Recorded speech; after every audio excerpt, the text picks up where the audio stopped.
What's going on, everyone? Thanks for tuning in to another episode of the Ducks Dish podcast. I'm your host, Max Torres, publisher and lead editor of Ducks Digest, covering the Oregon Ducks for Sports Illustrated on Fan Nation. And joining me on the pod today, we have Ducks Digest reporter Dylan Rubenking, aka Rube.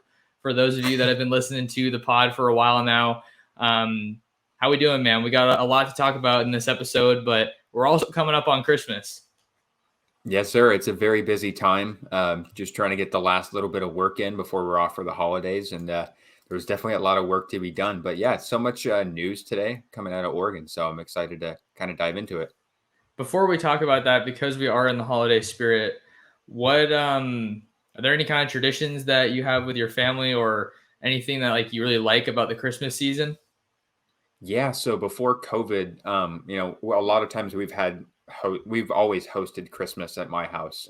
And so we always have like 15 to 20 some people. This year, 22 might be the most we've ever had, with everybody in my family having kids. So, whenever we unwrap all the presents, we always have like a Christmas wrapper fight. We always mold them up into balls and we chuck them at each other for a good, 20, 30 minutes. And it was funny because I had a buddy of mine that came to town, and he visited us for Christmas because his family was out of town, so he was by himself.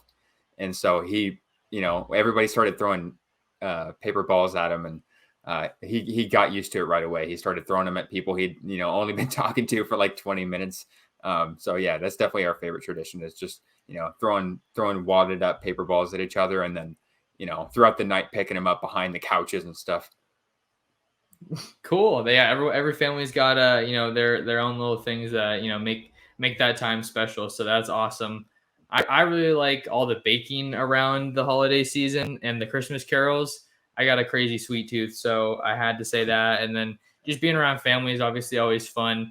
And I think the Christmas carols definitely hit differently when they're played in the actual Christmas season, not necessarily during November. I've made a little joke about that on a previous episode. But yeah, man, holiday season's always fun. And you were right. You weren't wrong when you talked about things really ramping up for the Ducks. It really looks like head coach Dan Lanning is starting to, pick up some steam in the coaching carousel as far as assembling his new staff in Eugene. Do want to say that none of these hires that we've talked about yet are confirmed or announced, I should say, aren't official. They haven't been posted about on any of the social media accounts as of this recording at 3:50 p.m. on Wednesday, December 22nd. But they are reports from, reputable journalists in the industry. So we just kind of wanted to get you guys up to speed so you know what's going on and talk about kind of some of the names that we're hearing are coming, and then also some people that are leaving Oregon to take their talents to new stops. So the freshest one that we can start off with here is a report coming from Bruce Feldman about Oregon and Dan Lanning looking to bring on Colorado cornerbacks coach Demetrius Martin, who's also an assistant coach out there in Boulder, and he's only been there for 2 years now, and kind of been a mixed result as far as Colorado's on-field success, but I think that Martin's a very well-known coach in college football and certainly in the Pac-12 when you look at some of his other stops. But I think one of the biggest things that really stands out to me with this hire is how he has some really strong West Coast ties, and we're shaping up to see some pretty remarkable recruiting battles in Southern California. Yeah, he's definitely been all over the Pac-12, all over the West Coast. He's been a defensive backs coach at UW, at UCLA, cornerbacks coach at Arizona, and now Colorado. So, he's coached a lot of really talented players. Fabian Moreau was one that he coached at UCLA, I believe, around that time, if I'm putting my years together. And he's in the NFL, has been for a few years. So, he's done a lot of really good things. I've heard he's a very good recruiter as well.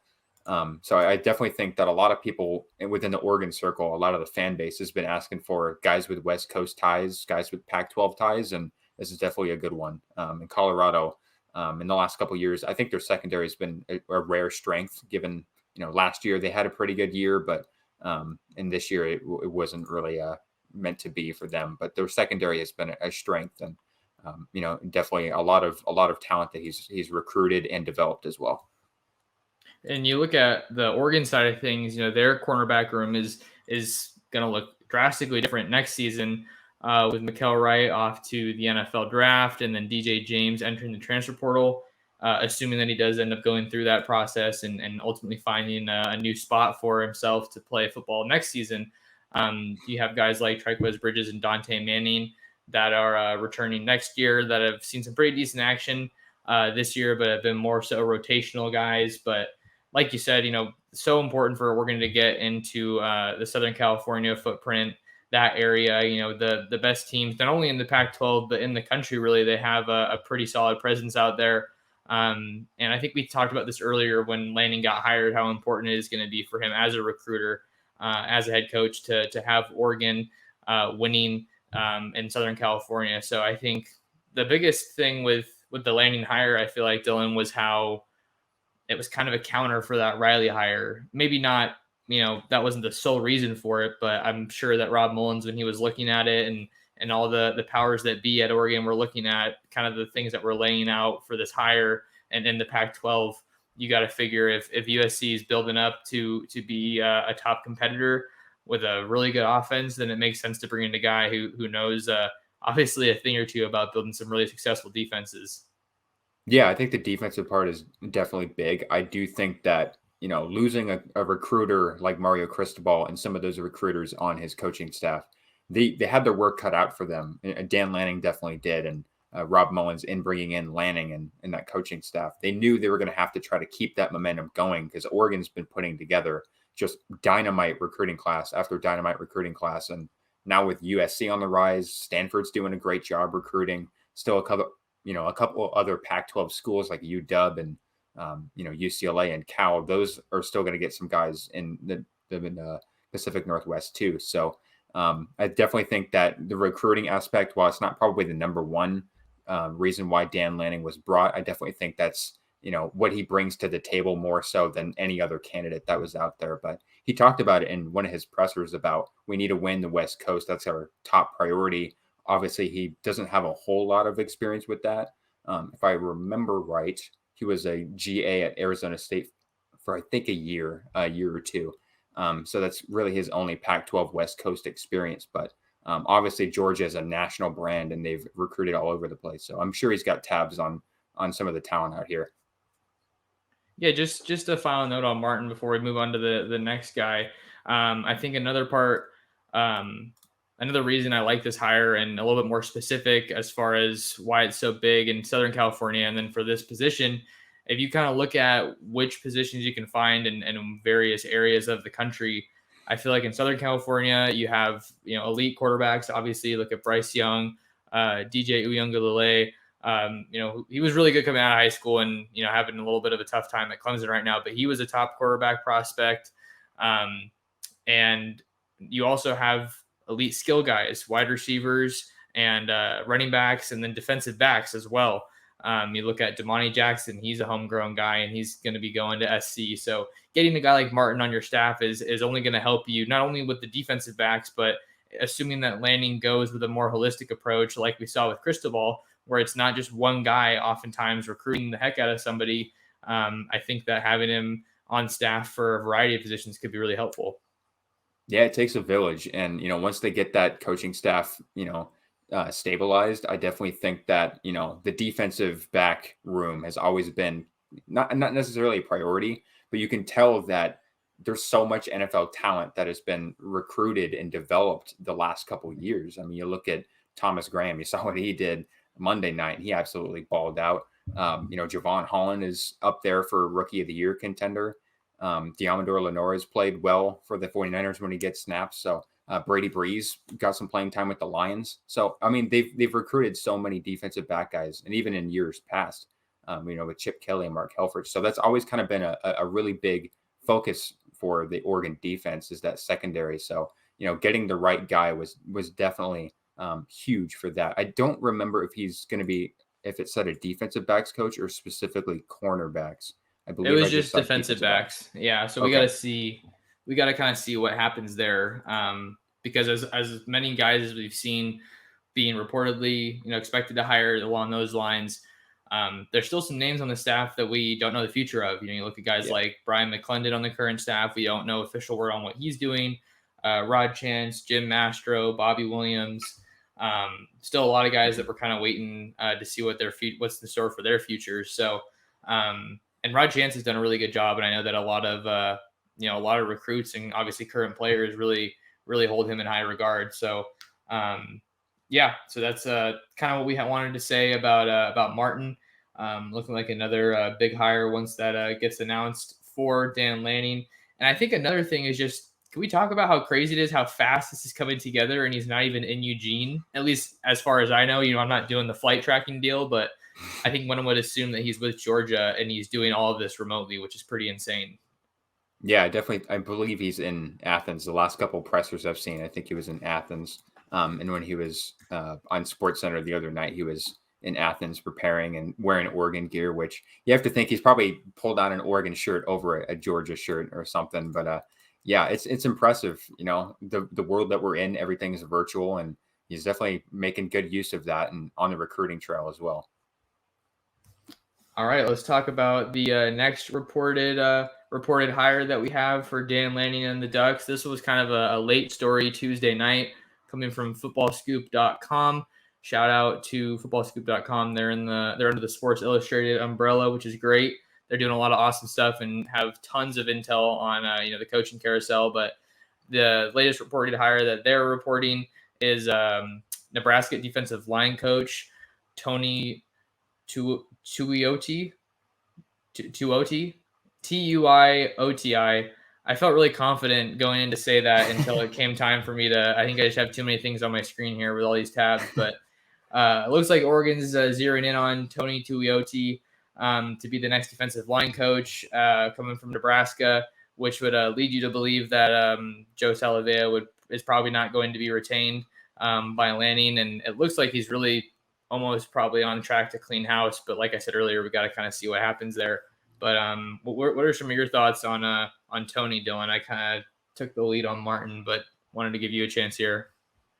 Yeah, I followed Nebraska pretty closely just because my dad is somewhat of a Nebraska fan, I guess. He follows it a little bit. So I've always kind of paid attention to recruiting, and I've always been really impressed with the way that they've recruited given their on-field struggles in the past few years. I thought it would be hard these days to recruit to Lincoln, given the Big Ten, and they just don't really seem to be on the up and up as much. But the way that they've recruited and brought in talent has been really impressive. And I thought they had a really impressive defense this year. I mean, you're talking about they were 3-9, yeah, but they didn't lose by double digits once. They were in every single game, including against Ohio State. And I thought their defensive line and their run defense was a strength of their team. So he's done a lot of really good things in Nebraska in his short time there. He has NFL experience. He was an assistant with the Cleveland Browns for a couple of years, was Michigan's director of player personnel. So a lot of really, high quality stops, elite stops. Coached at Hawaii, played at Hawaii as well. So, and he's also coached at Cal. He had a really good tenure at Cal, 2018, 2017.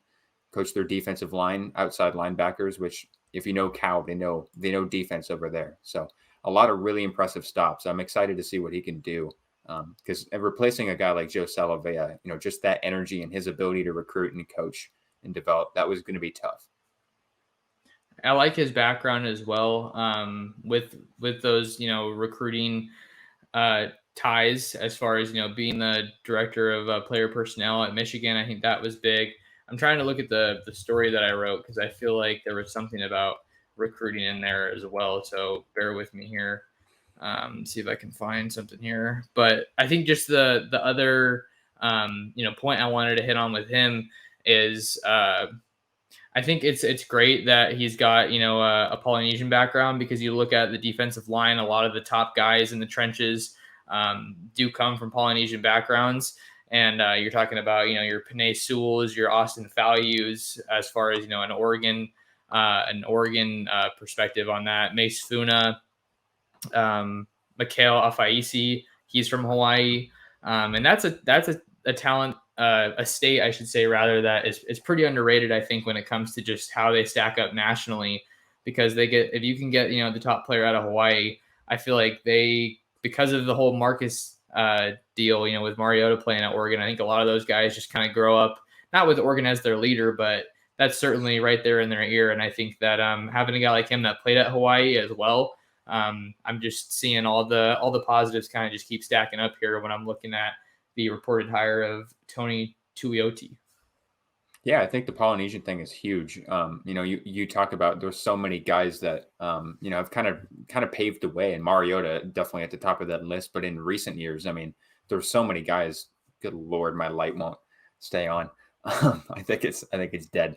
Anyway, we'll have to adjust. But yeah, I mean, you talk about like the Ohana thing. I've talked to a lot of guys who said the Ohana thing, and just all the guys that they just kind of embraced that culture at Oregon. And especially on defense, there's so many guys that have come from that culture. So that's definitely huge. It helps in recruiting, just kind of that having that connection and having that family bond that you always hear them talk about. Joe Salovey, I remember him talking about that a lot with his guys. So huge emphasis there, and I'm happy to see that kind of continues in that defensive line room. I thought this was a notable update as well, because there have been a lot of rumors, reports, whispers, whatever you want to call it. It doesn't seem like there's anything too official out there on it right now, but a lot of people are talking about, a potential connection between Oregon and Tosh Lupoi, who is the defensive line coach for the Jags. He just had a disastrous season this year, and Urban Meyer didn't even make it the whole way through. So you figure that kind of opens the door a little bit. I saw that this hire was kind of coming through, and I thought that it maybe would be as realistic that Lupoi were to join the Oregon staff. But you do need to think about how Matt Polich is a co-defensive coordinator on the Oregon staff. That's one of the hires that has been confirmed and has been officially announced, at least on social media through their verified accounts and everything. But maybe the Ducks bring in Lupoi as a co-defensive coordinator. And then, I mean, he's got just about as much recruiting acumen as anybody out there in the country, recruiting the trenches. And I mean, he would be another huge hire for Lanning. And it really seems like all the dominoes are kind of starting to fall as far as that kind of lining up for him. But that's what I'm going to have a close eye on for sure. Yeah, Adam Rittenberg from ESPN, shortly after reporting about Adrian Clem, the offensive line hire, which we'll talk about in a minute, he did report saying the Duck staff could have multiple NFL assistants, as Tosh Lupoi could also be headed to Eugene after the season. That one hasn't been confirmed either. It hasn't even really been reported that a deal is in place there. So, like you said, that's been a rumor that's been floating around. But having all that NFL experience, and he has Alabama experience as well, as Tosh Lupoi does. So that would be huge. I mean, you can't really get any better than having NFL experience and Alabama experience at the same time. And obviously, recruiting goes to the moon at Alabama, and development is, he's done a fantastic job focusing on the trenches. So that would be an outstanding hire, but obviously still a rumor at this point. Yeah, and you also talk about the transfer portal being a place that the Ducks have to look. You mentioned Alabama, and they've just been absolutely cleaning house in the transfer portal. I mean, my God, they got Henry To'oTo'o last year, transfer linebacker out of Tennessee, who's really slid right in is what I meant to say there, rather. And then they got Eli Ricks, cornerback out of LSU, another Southern California product, that we were talking about earlier with LA just producing tons of top talent. And then just another crazy stat, since we were talking about LA, that I wanted to kind of throw in there. Max Preps released their final national top 25, and I believe Southern California had 3 of the top 5 teams in the country. Looking at Mater Dei, who took home the number 1 spot. And then you have Servite, I believe, who is at number 3. Some big names to know there is quarterback Noah Fafita, tight end Kean Burnett, and wide receiver Tatairo McMillan. All those guys are going out to Arizona to play their college ball. Got to see them all in person when I stopped in LA earlier on in the fall. But yeah, and then you also have St. John Bosco at number 5, and they've got some really high profile guys. You look at Mateo Uiagalelei in the 23 class as someone to keep an eye on. So all those, and the more West Coast ties, the better. But if you bring in a guy like Lapoy, obviously he's going to have some ties out in, or connections, I should say. I don't know if ties is the right word, but out in the Southeast as well, which is clearly an area that Oregon's gonna want to stay in. But I think it's going to be, at least for me, I feel like it's going to be a little bit more of kind of not a work in progress, but it's going to be a harder thing for them to build up, just depending on how the rest of the staff shakes out. But the West Coast is really getting covered well here, and clearly is a priority for Lanning based on his hires. Yeah, all three of them so far. And if they bring in Tosh, that would be number 4 as well with the West Coast. I believe Tosh coached at Cal and UW and was there at UW for, I believe, their playoff run, if I'm not mistaken. Might have been a little before that. You said for Lapoy? Yeah, I think it might have been a little before that. I think it was like 2013-ish. Okay. Well, maybe we can double check that later. But yeah, you alluded to the next hire that we wanted to talk about. This one coming from ESPN's Adam Rittenberg. Looks like Oregon's set to hire Pittsburgh Steelers offensive line coach Adrian Clem, who has a really strong background working with the offensive line at the highest level and in the college ranks. Some notable kind of history here for Clem with Pittsburgh. This is his first season, just running the show with the offensive line, but in the previous 2, he was working as the assistant offensive line coach, where he joined the team in February of 2019. And then this was kind of a cool stat that popped out when I was doing a little bit of research on him. In 2020, this is from the Steelers website. In 2020, Clem's second season assisting offensive line coach Sean Serrett, the Steelers offensive line allowed just 14 sacks, the fewest by any franchise in a single season since 1982, when sacks became an official statistic. So the guy is obviously operating at a super high level out in Pittsburgh. I feel like Pittsburgh's kind of one of those teams that's a little harder to get a read on because Ben Roethlisberger is so old. But they do have a lot of talented young guys. You look at Najee Harris, TJ Watt, Joe Hayden, I believe, is also on the Steelers, if I'm remembering that correctly. Mm-hmm. And then I know they don't they have a Pouncey brother on that team as well, or they used to? I think he retired. He was their starting center for a while, but I think he retired. And then they got Minkah Fitzpatrick as well, I think. So there's definitely a lot of talent there. So Clem's done a really good job in Pittsburgh. That report coming from Rittenberg stated that he's going to finish the season out with the Steelers before joining Dan Lanning and the Ducks in Eugene.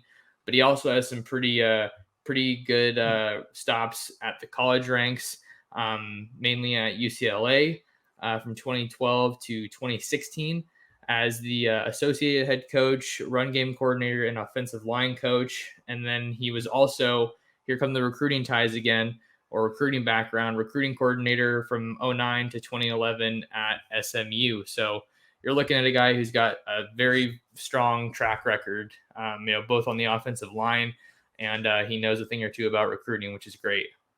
And he also knows a thing about coaching and developing and being an offensive lineman, because he spent 6 years in the NFL as an offensive lineman with the Patriots for 5 years, won 3 Super Bowls there, and spent a year with the Green Bay Packers as well. Was a second-round pick from Hawaii. So he definitely knows a thing or two with offensive line. And I think the number one guy that you have to think about that he kind of mentored is Kelvin Beachum, who's been in the NFL for about a decade now, been a long-time starter at a lot of different stops. And, he's just been chugging along since I think 2012 is when he was drafted. But UCLA, if you want to jump into the West Coast ties, UCLA, those offenses broke records. I mean, they were, single season passing yards, rushing yards, scoring, total offense. And the one thing that really jumped out to me was prior to coming to UCLA, they hadn't had an offensive lineman drafted in the NFL since 1999. And while he was there, he mentored 7 NFL draft picks and 4 undrafted free agents that made an NFL roster. So definitely knows how to get guys to the NFL. So that's going to be huge, for Oregon. Another thing I want to talk about, Dylan, just with all these hires, I thought that it's interesting to obviously get guys who have had success at the college level, but having success at the NFL level seems like it's kind of like a cherry on top, because I think it's an interesting dynamic as far as do these college coaches who attain success like a Lincoln Riley at a super high level, do they want to go to the NFL? And then when people get to the NFL, are they willing to come back down to the college ranks? Because I think every coach kind of has a different view on it as like, is it I don't know, think a demotion is the right word, but you're going from the highest level of the game to the second highest level. But I think one of the things I really admired about how Mario built his staff is he brought in a lot of former head coaches. Bobby Williams was a former head coach. And then Joe Moorhead was a former head coach at Mississippi State. So I don't think we're seeing necessarily as much of that with Lanning, but I think bringing in these NFL guys is only going to really, really help him. And he's making a lot of hires that we're seeing with guys that are actually older than him, which is kind of probably an interesting dynamic to kind of throw in there since he's such a young head coach. Well, from what I've seen, I don't think they have anybody yet that is over the age of 50. From what I can tell, not everybody's bio has an age on there, but from what I've seen, I mean, I think the offensive coordinator, Dillingham's 31, and I believe Polish is like 33 or 34, if I remember right. And so I think Adrian Clem's 44. I think that's what his Wikipedia page says. I know I'm citing Wikipedia. I'm committing a crime journalistically, but that's just what I read. But yeah, I think it's impressive that they're going so young. They're kind of trying to build something to sustain success, which I think is, one of the big things that Dan Lanning talked about in his introductory press conference was sustained success. And I feel like when you bring in a lot of older coaches who have been in for so long, it kind of feels like, and obviously it turned out this way, but it kind of felt like, they weren't in it to build something for the long haul. Just because, there's so many guys that have come in that have been all around, had so many different stops. And I feel like when you have such a young coaching staff that focuses on recruiting as well as much as it does, then I think that definitely shows that sends a message that, we're here to build something. Love that. Love that. Well, we have one more point to hit on here.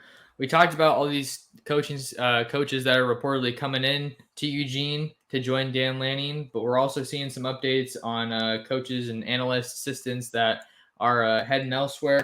The last one we're going to talk about here, a little group of people, I guess I have to say, comes from Bruce Feldman, who we talked about earlier.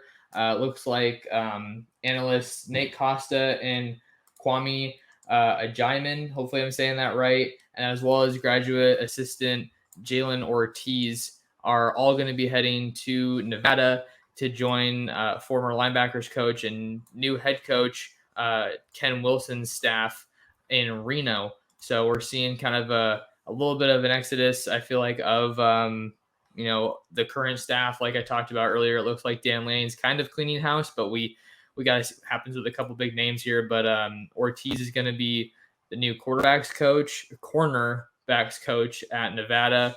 And then Costa worked with quarterbacks at Oregon, and he's supposed to be the new quarterback coach at Nevada. So we're seeing a lot of carryover here as far as, positions that they coached at Oregon and then what they'll be running in Nevada.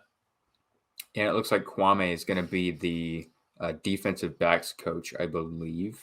I don't remember exactly. Oh, co-defensive coordinator. That's right. Kwame is going to be co-defensive coordinator.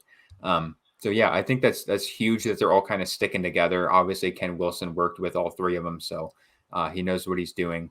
And Nate Costa and Kwame have been around for longer than most of the guys in the coaching staff at Oregon, because Kwame has been there since I think 2015. He was hired by Mark Helfrich as a grad assistant, worked there for a couple of years, worked his way up.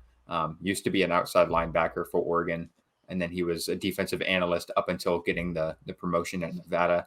Same thing with Costa. Used to play at Oregon, was a quarterback, was a grad assistant for a couple of years. He got to coach Marcus Mariota and Vernon Adams, a couple pretty good Oregon quarterbacks to coach.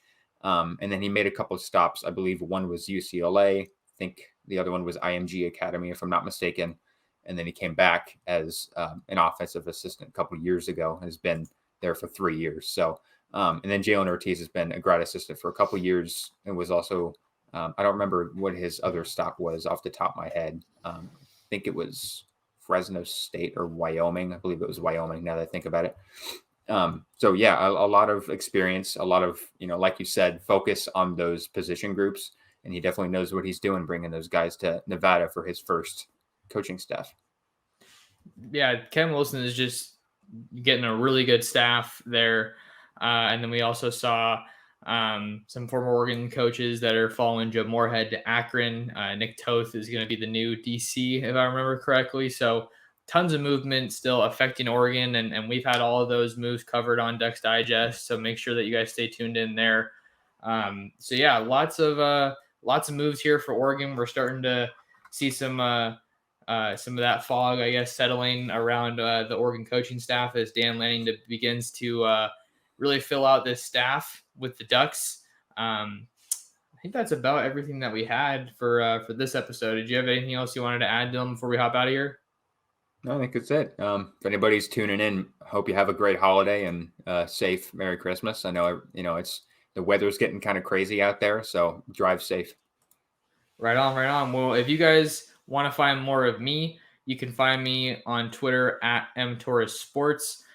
You can also subscribe to my YouTube channel at Oregon Football Max Torres, where you can also watch this episode of the Ducks Dish podcast. Just takes me a bit to upload it, but it will be up there. Just hang in there. And then you can also find Ducks Digest on all the social media platforms. Important to stay logged in there. We're at Ducks Digest on Twitter, Facebook, and Instagram. And then I also wanted to plug the Ducks Digest newsletter, which is a free newsletter that helps you stay in tune with everything going on with the Ducks. And you can sign up for that by going to my profile on Twitter. Dylan, before we get out of here, where else can they find you? I think I got just about all your pertinent information in there. Yeah, so you can follow me on Twitter at DRK Sports News. And I'm doing all kinds of stuff on Ducks Digest as well. So find my articles up there.